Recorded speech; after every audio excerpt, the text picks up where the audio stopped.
বর্তমান যুগে এসে এরকম ঢোল বাদ্যযন্ত্র দিয়ে অনুষ্ঠান খুব একটা চোখে পড়ে না বললেই চলে।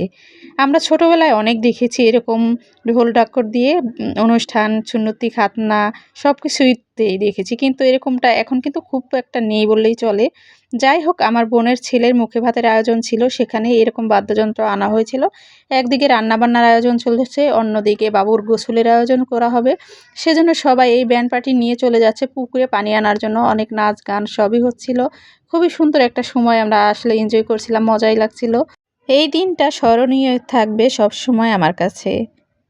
বাবুর গোসলের পানি এনে ওকে গোসল করিয়ে নতুন পাঞ্জাবি পরিয়ে দিয়ে তারপর মুখে ভাত করার জন্য নিয়ে যাওয়া হয়েছে। প্রথমে বাসার পাশে একটা হুজুরের কাছ থেকে মিষ্টি মুখ করানো হয়েছে, তারপর একটু দূরে গিয়েছিলাম আমরা সবাই।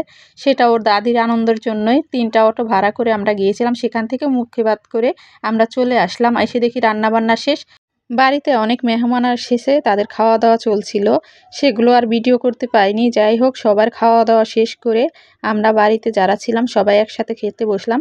আমরা অনেকটা পরেই খেতে বসেছিলাম। যাই হোক, আজকের বিরিয়ানিটা খুবই মজার ছিল। পায়েসটা তো আরও মজা ছিল।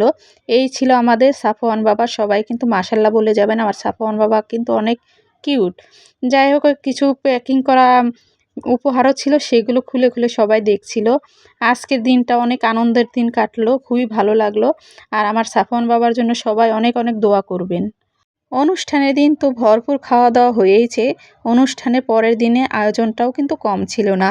এখানে একটা হাঁস আনা হয়েছিল, হাঁস পরিষ্কার করা হচ্ছিল। প্রায় ৪-৫ কেজি ওজন একটা বড় দেখে মুরগি আনা হয়েছিল, সেটা পরিষ্কার করে রান্নাবান্নার আয়োজন চলছে। এই তো এখানে আমার মা বসে বসে রান্না করছে, ২টা চুলাতে কিন্তু রান্না বসিয়ে দিয়েছে। মাটির চুলার রান্না কিন্তু খেতে ভীষণই ভালো লাগে, রান্না করতেও একটু সময় লাগে। যাই হোক, মা মাংসটা বসিয়ে দিয়ে গেল, আমি আবার বাকিটুকু রান্না শেষ করলাম। তারপর চললো পিঠা বানানোর কাজ। এই তো নতুন একটা খোলা আনা হয়েছে, মাটির খোলা, সেটাতেই পিঠা বানানো হচ্ছে। পিঠাগুলো খুবই মচমচে হচ্ছিল। আমি তো এখানে বসে বসেই কিছু গরম গরম পিঠা খেয়ে নিলাম, খেতে খুবই ভালো লাগছিল। তারপর আজকে ঢাকা থেকে মেহমান আসবে, সেজন্য ঝামেলাটা আজকে আরও একটু বেশি। আমি তো বেড়ে বেড়ে সবাইকে খাওয়াচ্ছিলাম, ঠিক সেই সময় মেহমান চলে এসেছে। আমার আর খাওয়ার সুযোগ হয়নি। যাই হোক, তাদের জন্য খাওয়া দাওয়ার জন্য অনেক ব্যস্ত ছিলাম, তখন আর ভিডিও করার সময়ই পাইনি। অনেক মানুষ এসেছিল, প্রায় ৮-৯ জন মেহমান এসেছিল। তাদের খাওয়া দাওয়া সব কিছু ম্যানেজমেন্ট করতে যেয়ে ভিডিও করার সুযোগই পাইনি। এদিকে কিন্তু পিঠা ভিজানোরও কাজ চলছে। এসে দেখি সব পিঠা বানানো প্রায় শেষের দিকে।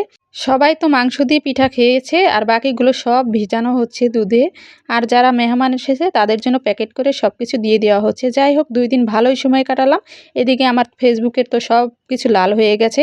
এখন আপনাদের ছাড়া আমার ফেসবুকের আসলে সব কিছু সবুজ করা সম্ভবই না। সবাই একটু ভিডিওটা শেয়ার করে দিবেন এবং কষ্ট করে একটু লাইক কমেন্ট করে দিবেন। আজকের মতো এই পর্যন্ত। সকলে ভালো থাকবেন। সবাইকে জানাই আল্লাহ হাফেজ।